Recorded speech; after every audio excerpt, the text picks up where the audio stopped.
to do it. So I try and I finally get up and I'm like, yeah! And all the beach goes, yeah, rock on! And now I'm on the board and I'm like, what do I do now, right? The fear of success. I want you to know in your life you don't see the full picture, but I want you to know that I truly believe that every single human being has value. Every single being has a purpose to accomplish. And I don't know what you're going through, but I want to tell you we all have disabilities. Disabilities of the heart. And I want you to know that me trying something had nothing to do with arms and legs. It had to do with the heart and the mind and the spirit. The heart and the mind and the spirit. And I want you to know it was very difficult sometimes to believe that I would ever get married. I thought, man, I have no arms and legs. I can't even hold my wife's hand. Even if I got married, what kind of a husband am I going to be if I don't get a job? Even if we got married and had children, how am I going to hold my kids when they're crying? Well, little did I know that when my 3.5-year-old son cries, I can't put my arms around him, but he puts his arms around Daddy. And I want you to know that beautiful things can come from your broken pieces when you give your broken pieces a chance. Give yourself a chance. The good and the bad. To believe in disabled by fear, F-E-A-R, false evidence appearing real. Have you heard that one before? You know, it's funny how people look at me and their perspective of me and then my perspective of me and then what I feel is my creator's perspective of me, my parents' perspective of me. It's just amazing that a man without arms and legs can be seen from different people. And my favorite perspective to see me is through children. I love kids. When they look at me, they're like, oh, what happened? And I say, cigarettes. I love free. You see that bug? It likes my head. Stop it!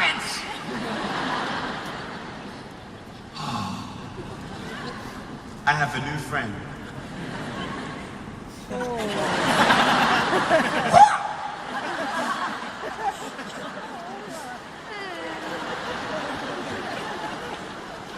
I scared him off.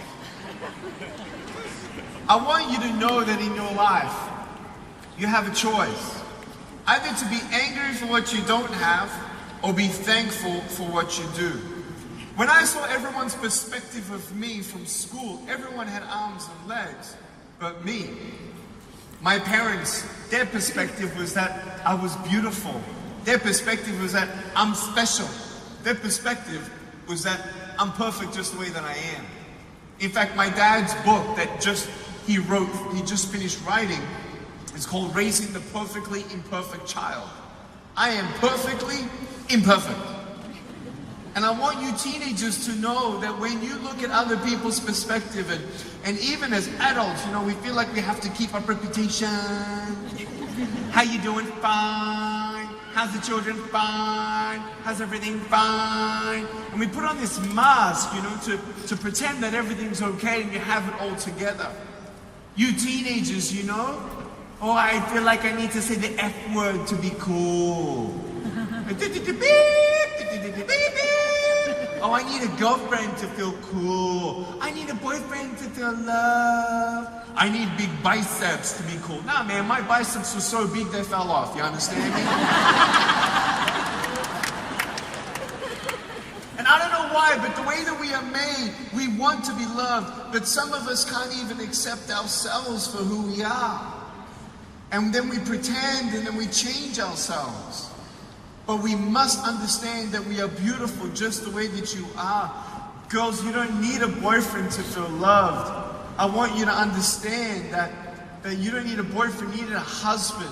You need a man who's willing to sacrifice himself for you, putting your needs above his needs. But if you give him everything he wants, when he wants it, how he wants it, how are you ever going to see if he's ever going to put your needs in front of his needs? It's not about just convenience, it's about understanding your identity, your value, because if you don't know who you are, you will believe the lies of the world, that you need to change who you are. You don't. There's also a lie in the world where it says, well, you need this, and if you could just get here, then everything's going to be okay. I tell you, man, I speak in front of elementary school kids all the time. And I spoke in front of these 8-year-old kids one day, and I said, hey guys, can I ask you a question? And they're like, ah. I said, have you ever been stressed? And I'm thinking they're 8-year-olds, right? And so like, how much can an 8-year-old really be stressed out? I mean, they're only 8 years old. I said, have you ever been stressed? They're like, I'm like, why?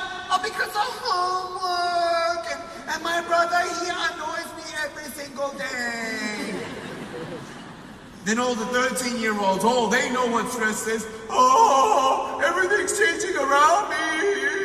My parents are freaking me out. They don't understand me. I put a do not disturb sign on my door and they still come into my room. They don't understand how I feel. I don't even know who I am anymore. I'm so stressed out. I need a boyfriend. Get into university now, you need, it's gonna be okay. You finally get your job and is everything okay?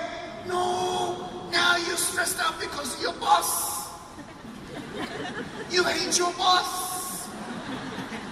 Now all the single people, oh, if I can just fly the world, then everything's gonna be okay. No. Go talk to some married people. If you ain't happy single, you ain't gonna be happy married. Can you hear an amen? Those are the married people saying, amen. Who better to tell you your purpose and your identity than the one who created you? And I want you to know that I believe that there is no such thing as luck, chance, or coincidence. It was no such thing as luck, chance, or coincidence that my parents were my parents and not someone else's. And I, even though was surrounded by love, I could not love myself. I could not love my life because I was trapped in fear. Today, do I look scared?